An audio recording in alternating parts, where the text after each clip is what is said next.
Uruguay se enfrentará a Arabia Saudita en el primer partido de la Copa del Mundo 2026, así que el día de hoy con un buen café vamos a hacer la mega previa de ese partido tan importante para los dirigidos por Marcelo Bielsa. ¡Vamos! Buenas cafeceros, bienvenidos a Cafecito Gol, donde nos tomamos un buen café mientras hablamos de fútbol sudamericano. Mi nombre es Rafa y vamos a empezar, muchachos, esta mega previa entre la Celeste, el equipo dirigido por Marcelo Bielsa, la selección uruguaya, contra Arabia Saudita, la garra charrúa contra un rival que cuando ve camisetas de color azul celeste se prende en los mundiales. Recordar a Arabia Saudita, que fue esa selección que le ganó a Argentina el primer partido de la Copa del Mundo, que asustó a mucha gente con ese encuentro, pero que después se desinfló por completo y que además ha cambiado de entrenador.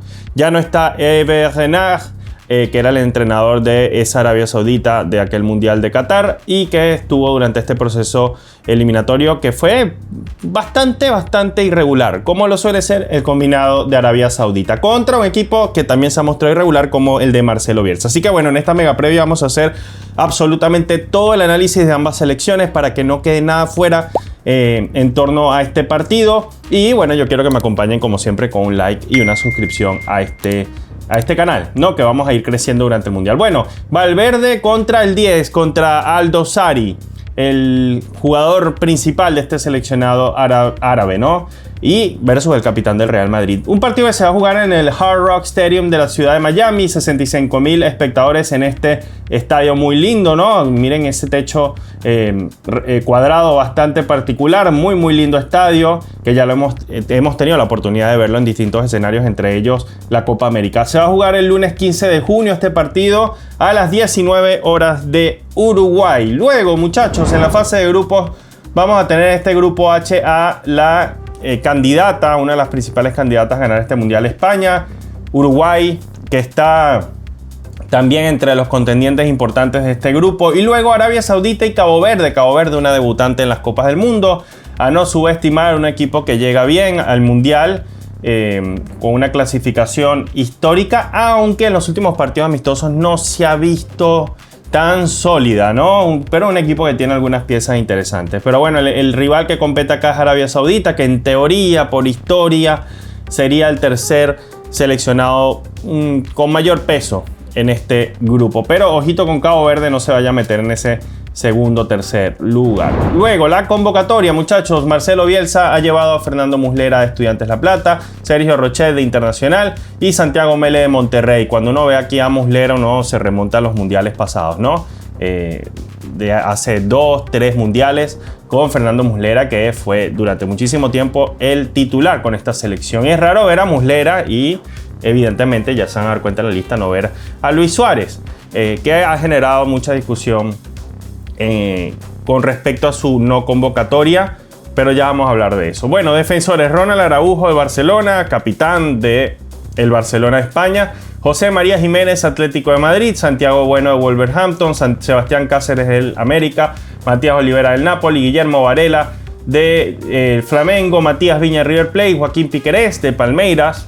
Recordar que se lesionó, este muchacho tiene ya 2 meses que no juega, desde aquella lesión de ligamento en su tobillo, le cayeron encima en el tobillo, recordar en ese partido contra Inglaterra, y la verdad es que yo pensé que no iba a estar en la lista. Bastante llamativo que esté, ¿no? Vamos a ver si llega, pero en todo caso no es un jugador que suele ser titular. Juan Manuel Sanabria del Real Salt Lake. Luego, mediocampistas.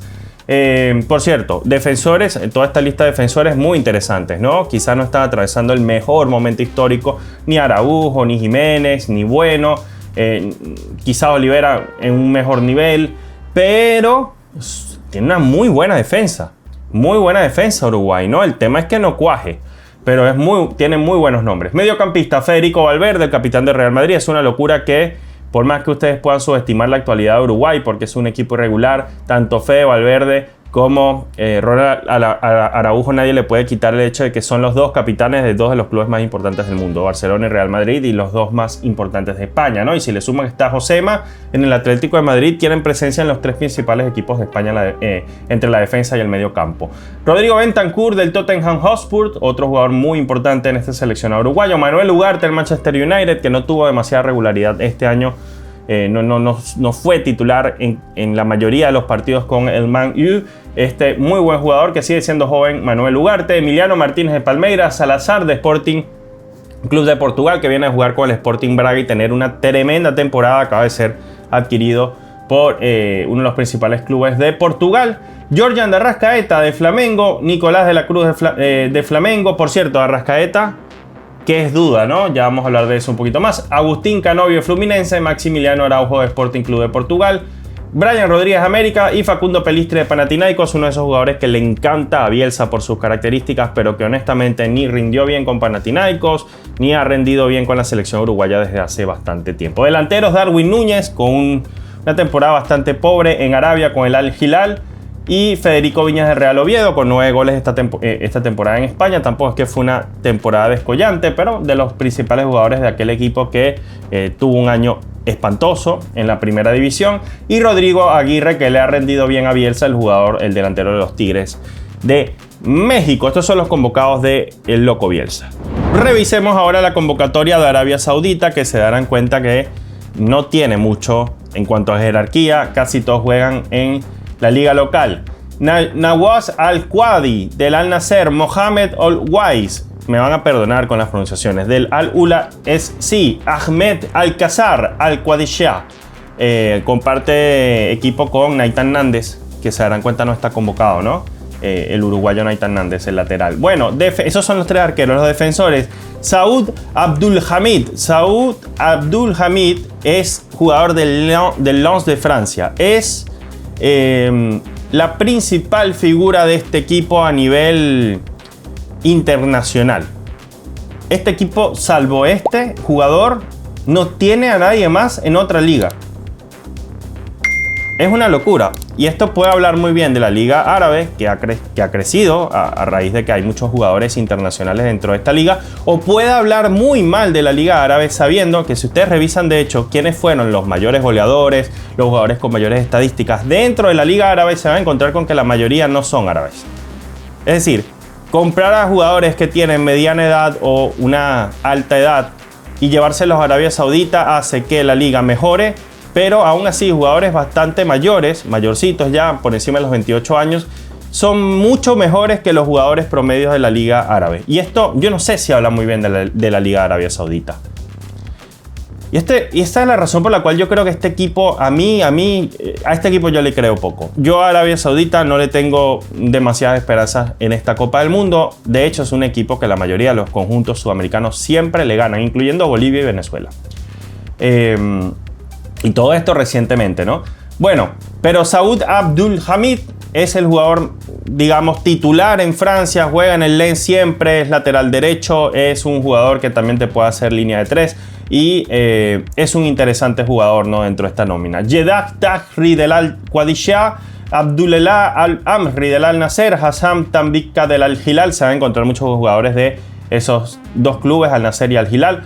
Ali Lahjami del Al-Hilal. También hay muchos del Al-Ittihad, Hassan Kadesh del Al-Ittihad, Moteb Al-Habbi del Al-Hilal, Nawaf Bushal del Al-Nasser, Ali Mashrashi del Al-Hali.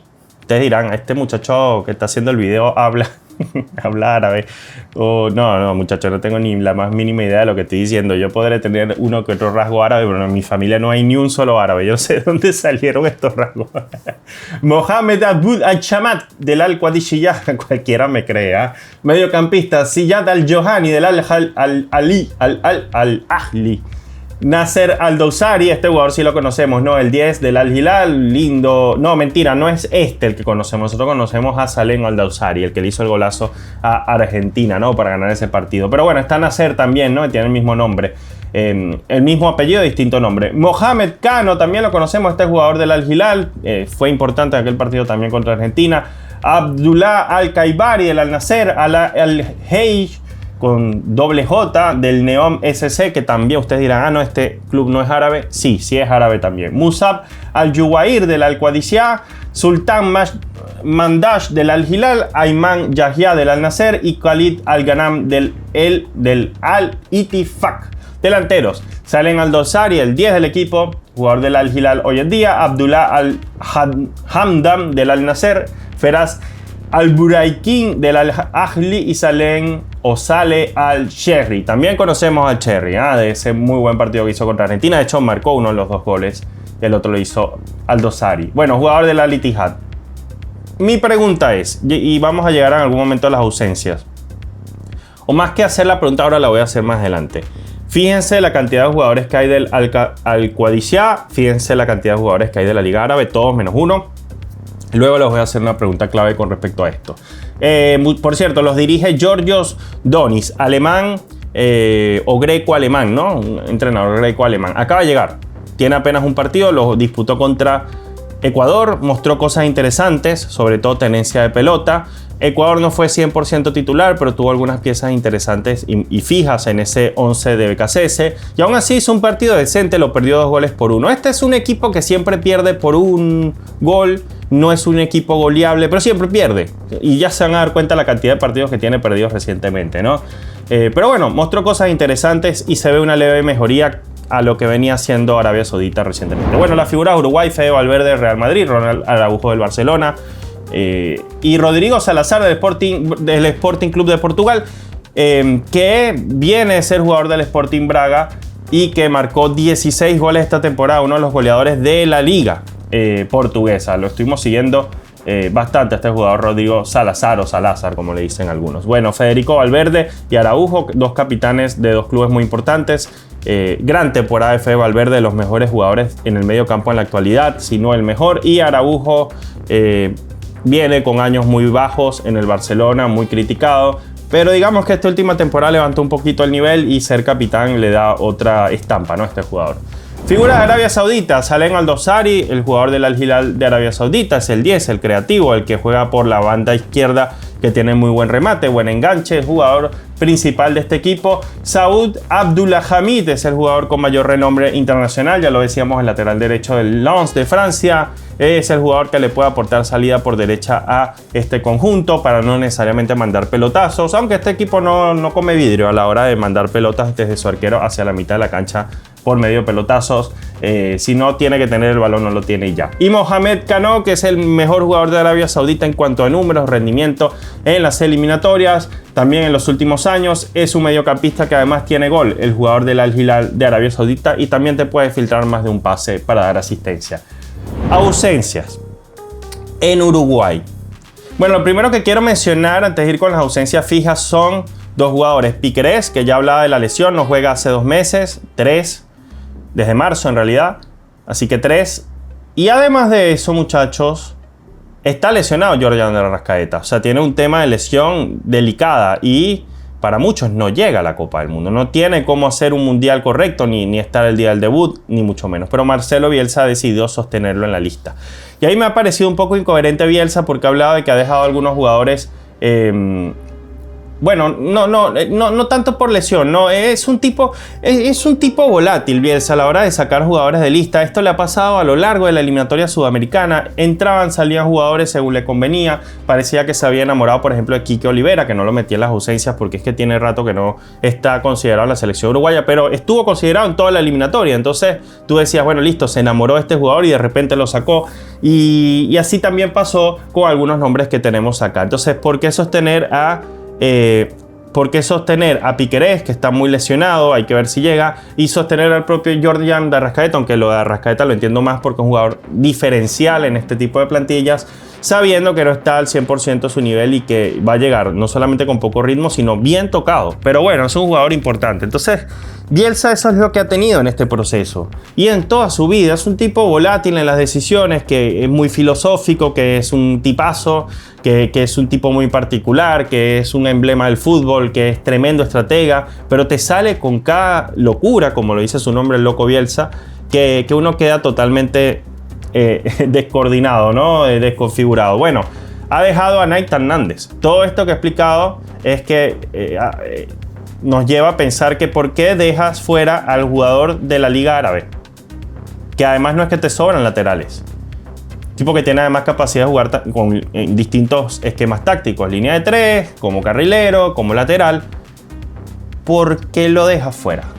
Si juega en el Al-Qadisiyah, que casi todos los jugadores de Arabia Saudita juegan en este club o en el Al Nassr. O sea, lo he enfrentado 1000 veces y conoce muy bien este fútbol Nández. Podría ser fácilmente titular en el debut. Y si debutas con una victoria, tienes medio pie en la siguiente ronda, porque clasifican 3.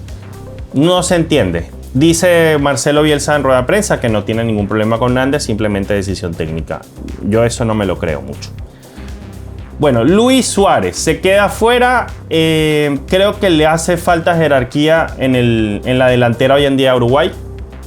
Uruguay ya no tiene al mismo Darwin Núñez, que es un jugador que se vino a pique de manera sorprendente, pero sigue siendo para mí el llamado a ser titular cuando está sano. Pero no llama a Luis Suárez. Pero es que acá el jugador del Inter Miami, a ver, tiene cierta edad, no tiene el mismo nivel competitivo, no juega en la misma liga. El nivel de Messi en Inter Miami y el nivel de Messi con relación a la selección argentina del fútbol de élite es mayor y es mucho más demostrable que el nivel que pueda tener Luis Suárez hoy con relación a la élite mundial. Aún así es un muy buen jugador que quizá con la necesidad de delanteros le pudo haber servido. El problema con Luis Suárez, ya que entiendo un poco a Bielsa, es que Suárez se sacó solo. O sea, el que se retiró de la selección uruguaya fue Luis Suárez. Mismo caso que con Moreno Martins. Entonces, si das un paso al costado y te hacen un evento, un show, un acto para alejarte de la selección y todo el tema, ya tienes cierta edad y entonces después no quieras volver a la selección. Bueno, decisión de Luis Suárez. Marcelo Bielsa tomó esto para decir, pues hay que buscar un 9 que no sea Luis Suárez, hay que buscar la forma de olvidarnos de uno de los mejores jugadores de la historia de Uruguay. Pero bueno, Luis Suárez seguramente quería volver a estar en un mundial y pues para mí se sacó solo. Y se queda fuera Merentiel, ¿no? Jugador de Boca Juniors de Argentina. Un año no tan malo, ¿no? Pero igual no fue un gran año con Boca Juniors. Y también se queda fuera Facu Torres, que tuvo algunos partidos interesantes con Bielsa. Hoy en día jugando en Estados Unidos con el Austin. También se queda fuera por decisión técnica. Y ahí, bueno, después podríamos hablar de Fonseca, que está en Real Oviedo, que tuvo un año interesante, ¿no? También. Hay otros nombres que se quedaron. Bueno, Luciano Rodríguez, que nunca rindió. Yo pensé que iba a ser un jugador importantísimo en esta nueva generación de futbolistas uruguayos. Y además calza con el estilo de Bielsa, pero Bielsa nunca lo utilizó, nunca lo probó demasiado y Luciano no rindió en el fútbol internacional, ¿no? Sigue sin rendir y pasan los años. Luego las ausencias de Arabia Saudita, Muhannad Shaketi del Ittihad de Arabia Saudita, del Al-Ittihad, y también del Al-Ittihad Abdulhamad Al-Bud, por decisión técnica. Se quedaron fuera algunos jugadores del Al-Ittihad, un par del Al-Nassr, uno de los arqueros del Al-Nassr de hecho, pero digamos que no son jugadores demasiado importantes en el seleccionado de Arabia Saudita, así que pocas ausencias en Arabia, llegan la mayoría de ellos bien. Uruguay tiene para enfrentar a Arabia Saudita la posibilidad de hacer variantes que le permitan a Bielsa establecer una idea de juego distinta a la que venía mostrando en eliminatorias. Bielsa se ha acostumbrado a jugar con 4-3-3, a ofender con jugadores que sean extremos. Además veníamos de ver a Bielsa probando en algunos partidos líneas de 3, bien sea jugando en 3-5-2, 3-4-3, sobre todo en los primeros partidos de las eliminatorias y le había funcionado muy bien. Bielsa, un técnico que históricamente se ha acostumbrado por equipos de mucho vértigo, que ofenden muchísimo, de transiciones rápidas, sobre todo adaptado al fútbol moderno. Esto le vino muy bien a Uruguay iniciando las eliminatorias, pero esa Uruguay se fue diluyendo. Y ciertos jugadores, sabiendo que Uruguay, la Celeste, tiene mucho poderío en la media cancha, empezaron a rendir poco con Bielsa a partir de ciertos momentos de las eliminatorias. Sobre todo después de aquel problema que tuvo con Luis Suárez, ese inconveniente en el cual se rompe el vestuario, esto coincide con un bajón futbolístico de la selección uruguaya. Y a partir de allí, Uruguay se perdió un poco la mitad de la cancha, perdió ese dinamismo, empezó a perder también fuego por los extremos. Sus jugadores Pelistri y Maxi Araujo no rindieron igual con la camiseta, sobre todo Pelistri. Y este 4-3-3 se fue desfigurando. Incluso también hay que recordar a partir de la Copa América. Luego de que aplasta a todo el mundo en la primera ronda, Uruguay se viene a menos después de aquel partido contra Colombia. Que terminó con muchas expulsiones. Esto evita que juegue. Además también se le enfermó un montón de gente, se le lesionó un montón de gente en la eliminatoria. Bueno, Uruguay se fue desfigurando. Y el 4-3-3 ya termina siendo hasta predecible con este seleccionado. 5-1 perdió recientemente con Estados Unidos. Uruguay no consigue la fórmula. Y a pesar de tener un muy buen mediocampo, parece que es el sector que menos funciona en este seleccionado. Y eso no se entiende, no se entiende. Y a pesar de tener una buena defensa, es capaz de comerse 5. Entonces, en todas las líneas, y además también recordando que ha tenido problemas para definir el 9, en todas las líneas Uruguay parece frágil cuando en realidad tiene un equipo para no serlo.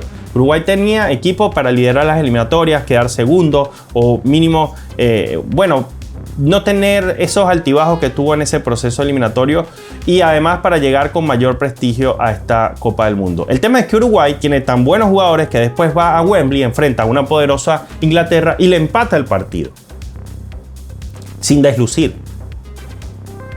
Entonces, mucha gente no sabe qué va a esperar de Uruguay.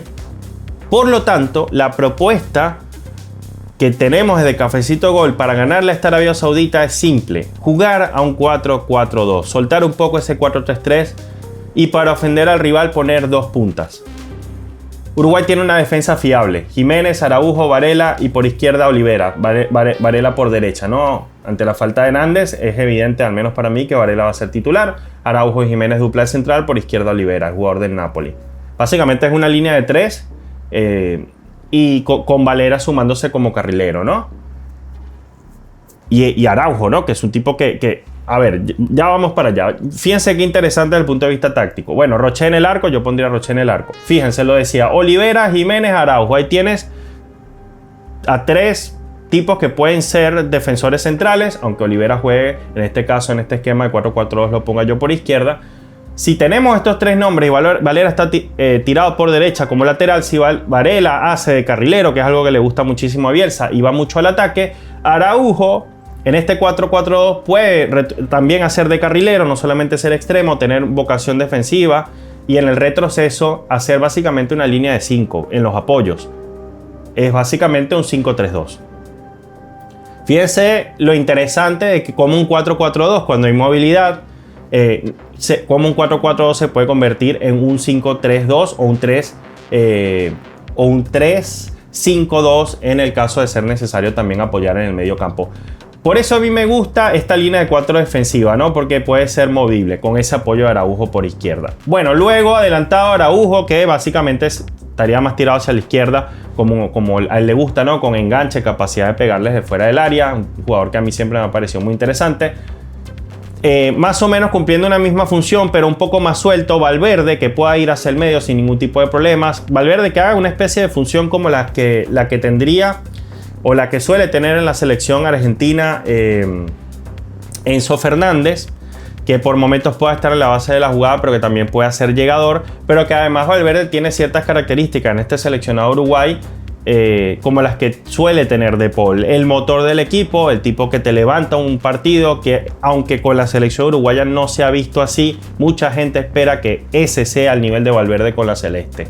Por eso yo a Valverde, aunque lo veamos tirado por derecha en esta línea de 4 en el medio, yo lo suelto, porque Valverde necesita llegar al área, necesita encontrar su pegada desde fuera del área, necesita correr, necesita espacio. Y para que Valverde pueda hacer eso, necesita un doble pivote que lo acompañe. Y en ese sentido, Bentancur y Ugarte para mí son nombres puestos.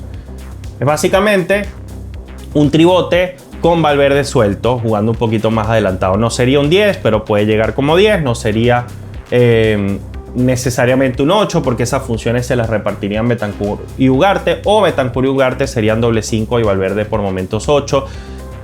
Y no sería 5, aunque puede retroceder de vez en cuando y ayudar en la salida o en la base de la jugada. Es decir, triple función, y eso le da las capacidades a Valverde de tener la confianza que suele y la libertad que suele tener en el Real Madrid. Así que yo creo que así Valverde puede rendir más si tiene un doble pivote atrás que lo acompañe. Bueno, y después ofender con doble 9, ya que Salazar tuvo un muy buen año y que además Salazar es otro mediocampista que de alguna manera ha adquirido características de delantero. 16 goles en Portugal, 16 goles siendo mediocampista, se convirtió en mediocampista ofensivo. Yo creo que Salazar, también un poco suelto y sin tanta referencia, puede funcionar en un doble 9, sin lugar a dudas. Es más, Si Valverde retrocede y este tribote funciona como les digo, Ugarte, Bentancur, Valverde, Araujo puede ir por la banda izquierda más adelantado y Salazar lo puedes tirar como extremo por derecha. Repito, un segundo punta o una segunda punta que pueda ayudar mucho a Núñez a que no esté solo adelante y aislado. Y Darwin Núñez con espacios, con la posibilidad de recibir solo, con Salazar haciendo el trabajo un poco también a veces de obrero, de sacar a los defensas, Núñez puede hacer mucho daño. Entonces que Darwin Núñez necesita varias jugadas para meter un gol últimamente. No, desde hace bastante tiempo. Pero Darwin Núñez es un tipo que también se fabrica él mismo esas jugadas. Aunque las falle, se las fabrica él también. A mí me parece interesante este esquema. Yo no sé qué opinan ustedes. Evidentemente aquí estoy apelando a algo que no es que hemos visto demasiado con Bielsa. Al final Bielsa va a hacer lo que le dé la gana. Él es así. Aquí no estamos para enseñarle a Bielsa cómo jugar fútbol. Yo simplemente, muchachos, miren lo que estoy haciendo con ustedes. Miren. Yo me estoy tomando un cafecito a la espera del Mundial. Mi selección, Venezuela, no clasificó a la Copa del Mundo. Yo no sé más de fútbol que ustedes los uruguayos. Pero bueno, yo me quiero divertir un poco soñando, imaginando lo que podría ser esta celeste si por ahí se atreve a hacer un 4-4-2, ¿no? Además, Arabia Saudita, hay que ofenderla como sea. Creo que el juego tiene que ser más directo, menos posesión de balón, algo así como lo que vimos Uruguay empezando las eliminatorias del Mundial, mucho dinamismo, verticalidad.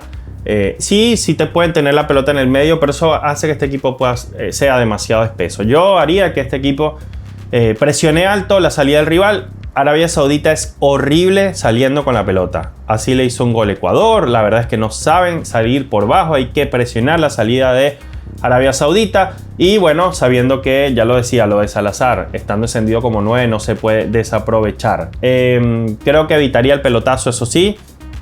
Tratar de sacar la pelota con Varela, con Olivera, o al menos dársela a Valverde para que salga y se conecte con Ugarte y Bentancur, o el propio Bentancur que saque la pelota tras un pase de Rochet y a partir de allí que busque a Valverde, y luego que haya mucha movilidad, ¿no? Y después buscar a Araujo que corra al espacio, pero evitar el pelotazo a partir del arquero y poner a luchar a Núñez y a Salazar arriba. Yo no haría tanto eso, ¿no? Porque hay que evitar también que Arabia Saudita tras un pelotazo tome la pelota y salga corriendo muy rápido y le gane las espaldas a los defensores uruguayos.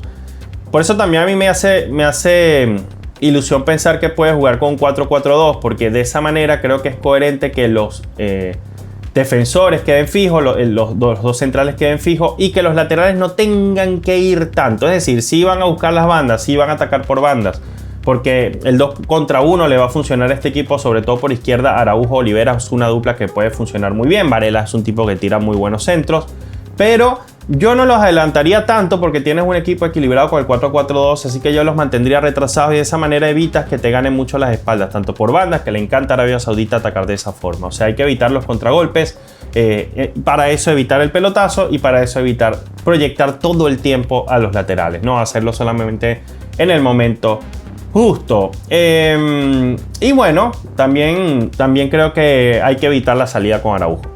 O sea, darle la pelota a Araujo para que salga por debajo, que Rochet se combine con Araujo para a partir de Araujo ver cómo salir jugando. Yo eso lo evitaría. Hemos visto demasiados goles en contra en el Barcelona e incluso en la propia selección uruguaya con Ronald Araujo haciendo esas jugaditas. No lo haría en todo el Mundial, porque creo que así puede recibir goles en contra este seleccionado. Y luego Arabia Saudita tiene un nuevo técnico, ya lo decía, por lo tanto poco rodaje, apenas el partido amistoso contra Ecuador que perdió 2-1, es un equipo poco definido. Ellos están utilizando ahora un 4-4-2 como experimento, por lo tanto creo que el 4-4-2 espejo de Uruguay le puede ser muy contraproducente a Arabia Saudita. Ellos venían jugando con línea de 3, estaban acostumbrados a esa forma de jugar, pero este nuevo técnico parece que está buscando algo distinto porque es que no se vieron bien con el 4-3-3 que venían implementando. Tiene extremos rápidos con mucha pegada, el mediocampista Cano tiene mucho gol, es el capitán del equipo y tiene mucho gol, tiene mucho pase-gol, así que cuidado con cómo le ganan las espaldas o pases filtrados que puedan hacer daño. Y tiene problemas para salir jugando, ya lo decía, tiene una defensa tremendamente frágil. Arabia Saudita casi siempre es un equipo que recibe mínimo 2 goles por partido y no tiene un arquero definido, esa es otra cosa, ¿no? Les ha costado definir el arquero. Es probable que Arabia Saudita empiece jugando con Al Owais, el arquero Al Owais, el Al Ula. Luego por derecha tenga Abdul Hamid, Hassam Tambaki, Al-Amri, la dupla defensiva, Al-Harbi por izquierda. Y luego Kaibari y Cano, la dupla en el medio campo. Por derecha podría mandar a Mandash, que de hecho le metió el gol. Sultan Mandash fue suplente en el partido contra Ecuador. Luego entra y tiene un muy buen partido. De hecho marca el gol de descuento contra el seleccionado ecuatoriano. Por izquierda jugaría el 10 al Dosari, peligrosísimo. Es que recuerden que por esa zona fue que le metió el gol a Argentina, enganchando. Y luego adelante con Al-Hamdam y Al-Buraikan, este doble 9, un jugador del Al-Nassr y del Al-Ahli, que son rivales en Arabia Saudita. Bueno, los árabes podrían buscar con doble 9 la llave del gol. 4-4-2, muchachos. 4-4-2. El espejo para vencer a Arabia Saudita. Y creo que Uruguay puede conseguir cosas interesantes a partir de la alineación que les presenté anteriormente, sobre todo si Arabia Saudita se para similar a lo que vemos en pantalla. Historial: 3 partidos entre ambas selecciones, una victoria para Uruguay, una para Arabia y un empate muy equilibrado. El último partido fue en el Mundial 2018, el de Rusia, que le ganó a Uruguay a Arabia Saudita 1-0. Lindo antecedente de un mundial que también fue bastante bueno para los uruguayos, incluso sacando a Portugal en fase decisiva. 10 últimos partidos de Uruguay, 4 ganados, 4 empatados, 2 perdidos. Perdió 2-0 en Defensor del Chaco contra Paraguay, le ganó a Venezuela 2-0, le ganó sólidamente a Perú, empata 0-0 en Chile, creo que fue 0-0, sí. Le gana con equipo suplente a Dominicana, le gana con equipo suplente a la selección de Uzbekistán, que es un rival complejo, le hizo buen partido, hay que decirlo. Le empata a México, pierde 5-1 con Estados Unidos, que si me preguntan es el bache para mí de este equipo. Fíjense que venía bien, venía remontando a partir del encuentro contra Venezuela, ¿no? Aunque no se enfrentó a los rivales más fuertes, pero apenas le pusieron cierto nivel de complejidad a los de Bielsa. Empatan con México y se comen 5-1 contra Estados Unidos. Pero después, equipo que se ha comportado bastante bipolar últimamente, empata en Wembley contra Inglaterra, mega candidato al Mundial. Y luego hace un partido irregular donde no consiguió el gol contra Argelia. Selección que acaba de ganarle a Países Bajos 1-0, que creo que es menos buena de lo que algunos puedan creer. Es una selección, la argelina, bastante resultadista. Y bueno, así le sacó 0-0 a Uruguay. Últimos 10 partidos de Arabia Saudita. 3 ganados, 0 empatados, 7 perdidos. Este equipo gana o pierde. Este equipo no te empata casi nunca. Es un equipo súper frágil en defensa, que últimamente solo le puede ganar a equipos que estén muy por debajo de su nivel. Y acá en el historial vemos que perdió con Argelia, le ganó a Omán y le ganó a Comoras, cualquiera. Perdió con Marruecos, luego le gana a Palestina, pero después pierde contra Jordania. Ni siquiera es mejor que Jordania hoy en día. Pierde con Egipto, pierde con Serbia, pierde con el seleccionado de Ecuador. Serbia viene de perder 5-1 con México, aunque en la altura 2.600 metros sobre el nivel del mar. Pero por acá podemos sacar que si ni siquiera le puede ganar a una de las peores Serbias de los últimos tiempos, si sale muy mal para un partido contra Egipto, y si solo le puede ganar a Palestina, Omán o Comoras, Uruguay está obligado a ganarle a este equipo. Y ni siquiera pudo con el equipo suplente de Ecuador o alternativo de Ecuador. Mi predicción, y no voy a dar muchas vueltas acá, es que este partido definitivamente está obligadísimo y tiene que ganarlo, y va a ganarlo si hace las cosas bien, y si Bielsa no sale con demasiadas locuras, lo va a ganar Uruguay. Para mí tiene un 70% de probabilidades de victoria el seleccionado uruguayo. Hay 15% probabilidades de empate y 15% probabilidades de que lo gane Arabia Saudita, como lo hizo contra Argentina en Qatar. Es la única forma, ¿no?, que veo que esto suceda, un accidente.